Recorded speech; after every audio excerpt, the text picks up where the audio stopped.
Olá, meus irmãos, tudo bem com vocês? Vamos para a nossa terceira aula da nossa série escatológica. Hoje eu vou falar sobre a segunda morte. Se você ainda não viu os dois vídeos anteriores da nossa série escatológica, após assistir esse vídeo, você veja aí. Já vai deixando o seu like, né, e deixa um comentário aí para poder ajudar o canal, né? Eu não gravo estúdio, então se tiver algum barulho externo, tente se concentrar aqui na minha voz. No vídeo anterior aí meu filho estava aqui no quarto dele, que é ao lado, gritando, aí deu para escutar um pouquinho o chorinho dele, né? Então, vou falar sobre algumas doutrinas a respeito da segunda morte, especificamente 4: sofrimento eterno e aniquilacionismo. Eu vou fazer argumentação e contra-argumentação, principalmente do aniquilacionismo e sofrimento eterno, essas duas doutrinas. E no final vou falar sobre universalismo e purgatório. Para começar nosso estudo, primeiro a gente precisa entender a definição do que é a segunda morte. Após eu ler aqui essa explicação, né, essa base bíblica para o que é a segunda morte, a gente vai entender o porquê que é importante entender esse conceito. Porque é basicamente um erro no entendimento desse conceito que incorre, né, os aniquilacionismos, de acordo com a minha visão, né? Apocalipse, capítulo de número 20, a partir do versículo 11 até o 15, esses 5 versículos. Apocalipse 20, 11 a 15, diz assim: Vi um trono branco e aquele que estava sentado nele. A terra e o céu fugiram de sua presença, mas não encontraram lugar para se esconder. Vi os mortos, pequenos e grandes, em pé diante do trono de Deus, e foram abertos os livros, incluindo o livro da vida. Os mortos foram julgados segundo o que haviam feito, conforme o que estava escrito nos livros. O mar entregou seus mortos, a morte e o inferno também entregaram seus mortos, e todos foram julgados de acordo com suas obras. Então a morte e o inferno foram lançados no lago de fogo. Esse lago de fogo é a segunda morte, e quem não tinha o nome registrado no livro da vida foi lançado no lago de fogo.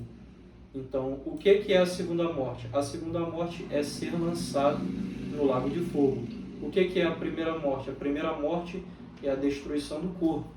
Então, o aniquilacionismo ele tenta entender a segunda morte como o conceito da primeira morte. Se a primeira morte é a destruição do corpo, né? A palavra de Deus diz que o ímpio ele vai ressuscitar, né? Está aqui no texto que a gente acabou de ler.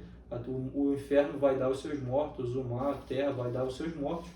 Os ímpios vão ressuscitar para poder passarem pelo juízo do grande trono branco, o juízo final, né? E os ímpios serão lançados no lago de fogo. Então o aniquilacionismo ele fala que essa segunda morte seria uma destruição desse novo corpo que o ímpio ressuscitou junto com o espírito, e ele seria aniquilado no lago de fogo. Só que a doutrina do sofrimento eterno não observa dessa forma. A doutrina do sofrimento eterno, ela entende que a segunda morte é o tormento eterno, é o ímpio ele queimar eternamente, ser atormentado eternamente no lago de fogo.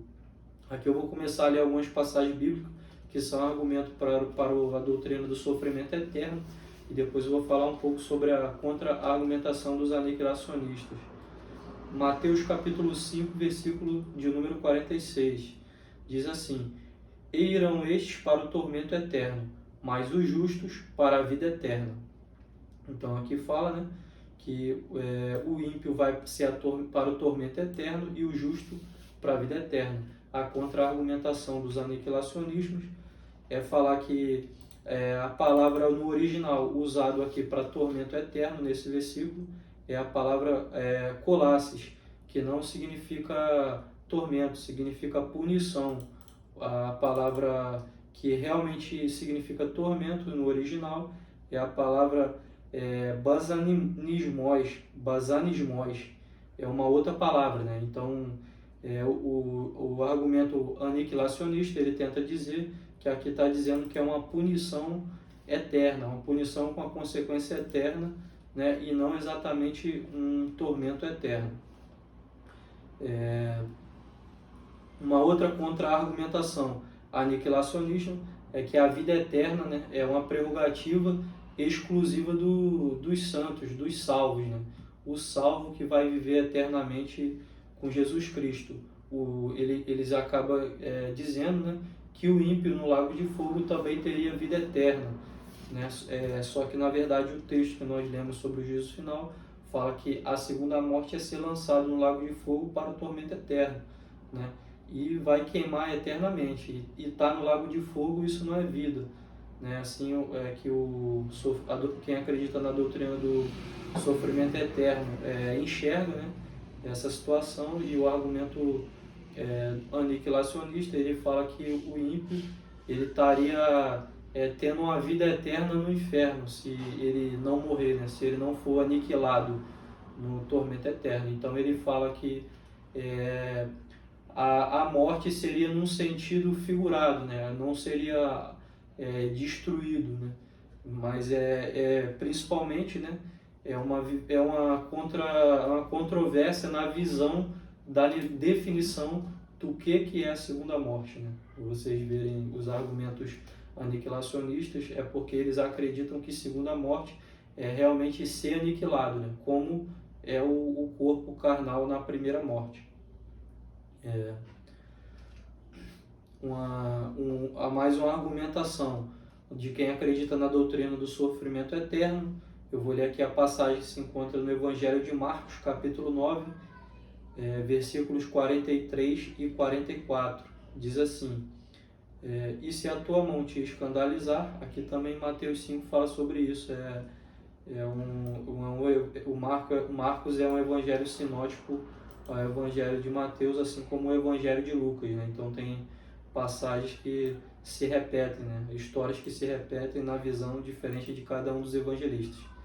E se a tua mão te escandalizar, corta, melhor é para ti entrares na vida aleijado do que tendo duas mãos irem para o inferno, para o fogo que nunca se apaga, onde o seu bicho não morre e o fogo nunca se apaga. O argumento de quem acredita na doutrina do sofrimento eterno é porque para que o fogo seria eterno e lá teria bichos, né, que não morrem se o ímpio fosse aniquilado? Vai ficar para que esse fogo queimando eternamente e para que esse bicho lá que não morre eternamente, né? A contra-argumentação dos aniquilacionistas, né, é que o versículo não diz claramente, né, em relação a esse versículo, não diz claramente que a matéria corpo do ímpio vai estar ali queimando eternamente. Fala só que é o fogo que vai estar queimando eternamente e o bicho que vai estar ali que não morre eternamente. Uma outra passagem bíblica de argumentação da doutrina do sofrimento eterno, Apocalipse, capítulo de número 20, versículo 10. O diabo que os havia enganado foi lançado no lago de fogo que arde com enxofre, onde já estavam a besta e o falso profeta. Ali serão atormentados dia e noite, para todo sempre. Mas o fogo só tem a argumentação, né, de quem acredita no sofrimento eterno. O fogo só tem utilidade de ficar aceso se ele tiver o que queimar. Nessa passagem de Apocalipse capítulo 20, versículo 10, né, fala ali que o ímpio, né, aqui está falando da besta e o falso profeta, né? O anticristo e o falso profeta serão lançados no lago de fogo. O anticristo e o falso profeta, eles são dois homens, eles serão lançados no lago de fogo, e aqui essa passagem de Apocalipse fala que eles serão atormentados dia e noite para todo sempre, né? Não tem utilidade o fogo ficar aceso se ele não tiver o que queimar, né? No livro de Daniel também tem a passagem, Daniel capítulo 12, versículo 2. E muitos dos que dormem no pó da terra ressuscitarão, uns para a vida eterna e outros para a vergonha e desprezo eterno. Aqui fala que dos justos e os ímpios. Os justos, eles ressuscitarão para a vida eterna e os ímpios para a vergonha e desprezo eterno. Outro argumento fortíssimo de quem acredita na doutrina do sofrimento eterno para o ímpio, né, é Apocalipse capítulo 14, versículo 11. E a fumaça do seu tormento sobe para todo sempre, e não tem repouso nem de dia nem de noite, os que adoram a besta e a sua imagem, e aquele que receber o sinal do seu nome. Então, quem adorar a besta, né, e a imagem da besta, também vai ser lançado no lago de fogo.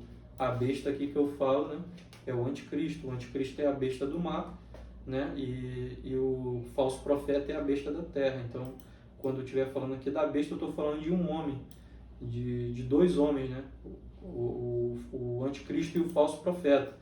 Então, até os ímpios, né, que adorarem a besta, não terão repouso nem de dia nem de noite, né, e serão atormentados para sempre. Aqui, esse que eu acabei de ler, Apocalipse 14, 11. A contra-argumentação dos aniquilacionistas, né, é que aqui está falando que essa fumaça, né, é a fumaça que vai estar subindo eternamente para o céu, a fumaça essa combustão, né, que sobe para todo sempre, e não necessariamente a matéria-corpo sendo queimada, né? Mas aqui eu também, o camarada estudar um pouquinho de física, entender o básico, ele sabe que se ele acender uma churrasqueira, só fica dando fumaça enquanto tem coisa para queimar. Se não tiver nada que queimar, não fica subindo fumaça não. Você joga ali uma gordura de uma carne numa churrasqueira, a fumaceira sobe. Se você tirar toda a carne da churrasqueira e não botar carne nenhuma, não fica subindo fumaça. Então isso é um básico de física. É uma contra-argumentação bem fraca, né? Já adianto que eu creio na doutrina do sofrimento eterno. Para mim, os argumentos aniquilacionistas são interpretação mais pelo que convém, né? É uma visão muito natural humana, né? Por não conseguir aceitar a justiça de Deus. Aqui eu vou falar alguns argumentos aniquilacionistas, né?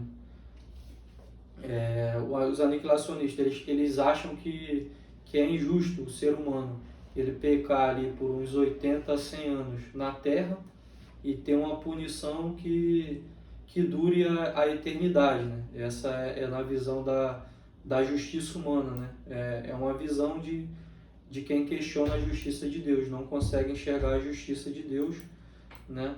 E em estar queimando eternamente no lago de fogo, se pecou de 80 a 100 anos, basicamente no Cronos, né? Que é o tempo do homem. Um outro argumento aniquilacionista, eles apelam para a emoção, né? Em dizer que como que o salvo vai estar usufruindo da glória com Cristo, sabendo que um ente querido, um pai, a mãe, um filho, um neto, está queimando eternamente no inferno. Mas isso aqui também é uma visão, né, da justiça do homem questionando a justiça de Deus. E a gente não sabe como que vai ser isso. A gente não sabe como vai ser a consciência dos salvos. Se o pessoal...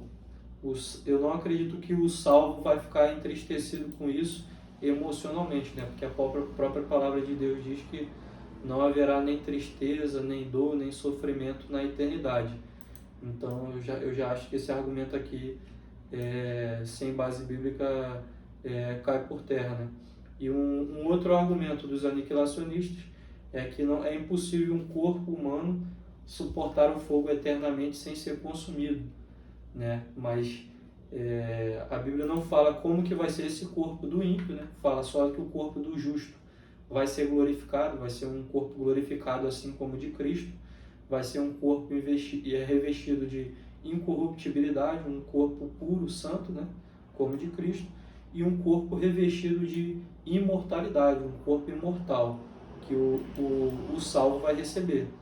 Agora o ímpio, como vai ser o corpo dele, eu não sei, mas suponho que não vai ser um corpo carnal como é o nosso hoje, né? Da nossa vida terrena. Acredito que o corpo do ímpio vai ser um corpo indestrutível para poder suportar a eternidade queimando no lago de fogo, sendo comido de bichos, sendo atormentado, né?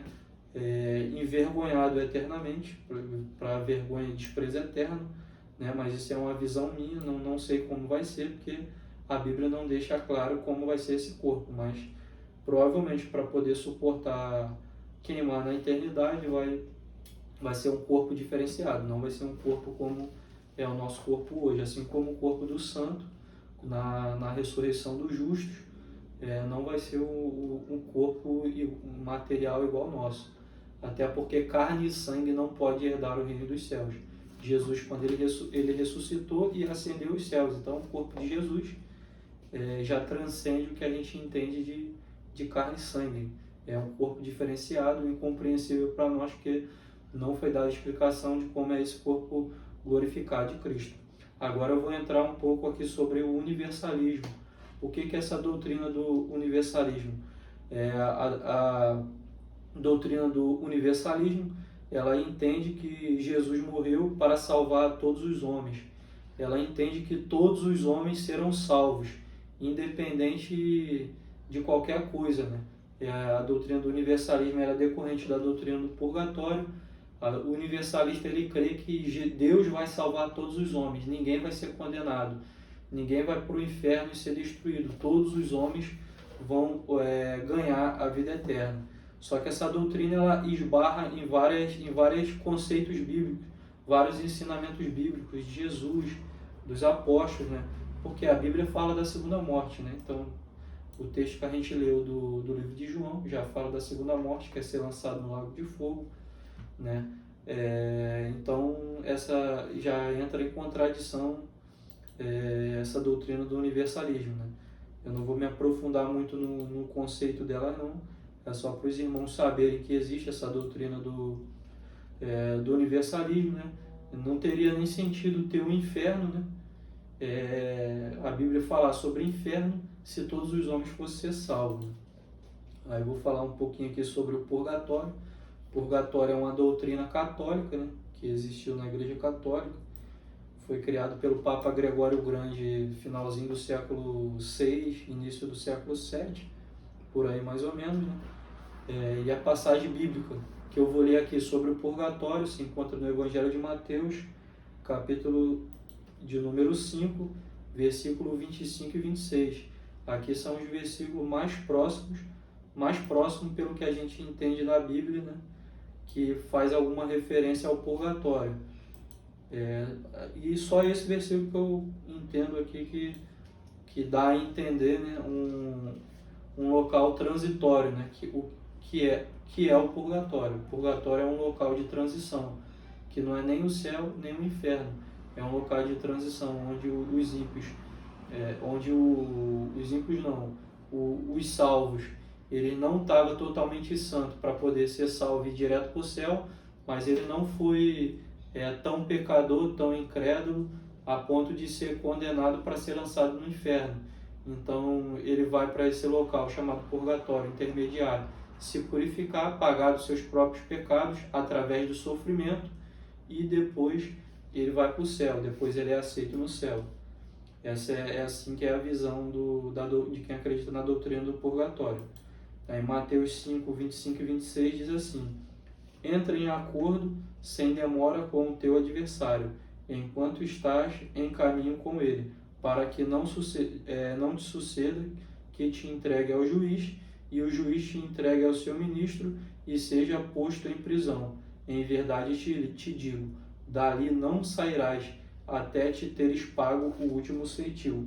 Então aqui nessa parte aqui do Sermão da Montanha, Jesus está falando aqui sobre o juízo, e aqui ele dá esse exemplo aqui, como se fosse uma parábola, falando que se chegar na hora de você ser entregue ao juiz pelo adversário, você vai para uma prisão, tá pagando ali, e não vai sair dali até pagar o último centavo. Mas essa visão aqui católica da doutrina do purgatório, aqui eu leio a passagem na Bíblia do crente, do cristão protestante, né? Na Bíblia do cristão protestante. Mais na Bíblia dos católicos tem os livros de 1º e 2º Macabeus, que são livros apócrifos que não tem na Bíblia dos cristãos protestantes, né, dos evangélicos. Macabeus, ele é filho do sacerdote chamado Matatias. Eles viveram no período intertestamentário, entre Velho e Novo Testamento, na época que Antíoco Epifânio, né, é um rei da Síria. Esse camarada, ele tomou Jerusalém, profanou o templo. Esse cara o Antíoco Epifânio, é uma tipologia do anticristo, porque ele se assentou no templo de Deus, quis adoração, ele profanou o templo como fazendo realmente um tipo de anticristo. Aí mandou perseguir os judeus, quem tinha a Torá dentro de casa ele mandou matar, e aí alguns judeus fugiram para as montanhas para montar um exército revolucionário, para poder fazer resistência contra o exército do Antíoco Epifânio, né, na época do Império Saulecida. Aí o sacerdote da época, que era o Matatias, que liderou esse revolucionário, esse sacerdote, ele tinha 5 filhos. Um desses 5 filhos, que é o Judas Macabeus, né, após a morte do seu pai, ele liderou o exército de judeus ali, resistente, e treinaram táticas de guerrilhas, conseguiram expulsar os sírios de Jerusalém, conseguiram restabelecer o culto no templo. E aí Judas Macabeus, esse camarada aqui, né, não sei se ele é autor do livro de Macabeus, mas fala sobre a história dele. Na época ele mandou que fossem feitos sacrifícios pelos judeus mortos, né, para que Deus perdoasse o pecado dos mortos. É por isso que os católicos eles oram pelos mortos. Os evangélicos eles não creem na inspiração desse livro, não creem que o livro de Macabeus, 1º e 2º, são livros inspirados, por isso que não estão na Bíblia, esses livros não estão na Bíblia dos protestantes, e os protestantes, os evangélicos, eles não oram pelos mortos.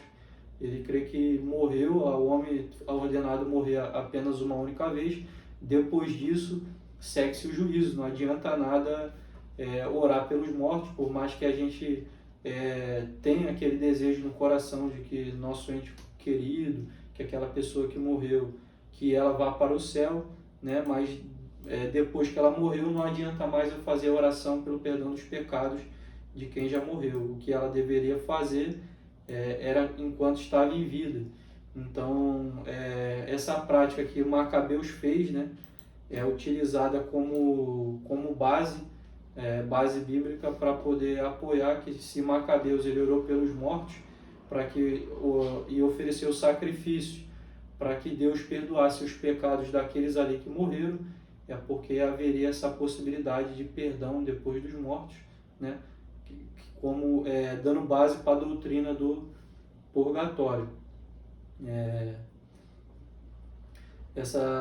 A Igreja Católica chama esse purgatório, né, como uma purificação final dos eleitos, né, antes de entrar no céu. Mas essa doutrina ela ficou melhor formulada, né? Teve 2 concílios de Florença em meados do século XV e o de Trento em meados do século XVI, que estabeleceu melhor essa doutrina. Aqui eu tô dando uma ideia geral do que é essa doutrina, não entrei a fundo na doutrina do purgatório nem ao universalismo, que são doutrinas praticamente inexistentes no meio evangélico. No meio evangélico do cristão protestante, as doutrinas que mais têm adeptos, né, a primeira, a do sofrimento eterno, e segundo, existem alguns que creem na doutrina do aniquilacionismo. Então, esse vídeo, aqui eu estou falando sobre a segunda morte, mais para frente eu vou fazer um outro vídeo após a primeira morte, né, e antes da segunda morte. Para onde que vai o espírito depois que morre? Não vou falar nessa aula porque iria alongar bastante, estou falando um pouquinho só sobre a doutrina da segunda morte, mas no próximo vídeo eu vou falar sobre o pós-morte, a vida após a morte, como é que vai ser esse período após a primeira morte, até que seja feita a ressurreição dos ímpios e dos justos, até a vida eterna, né, ou a morte eterna. Aí eu entro na parábola do rico e do Lázaro, por isso que eu não entrei nela aqui. É uma parábola ali que Jesus usa como exemplo ali, deixa meio que um local, a entender ali um local da alma do Lázaro, em descanso eterno, a do rico já num tormento eterno, né? Sendo que eles ainda não passaram pela segunda morte. Então, existe a doutrina do sono da alma, existe outra doutrina que eu vou falar no próximo vídeo. Então, se você gostou aí desse vídeo, né, deixa seu like e compartilha esse vídeo aí para ajudar a divulgar o canal. Até a próxima.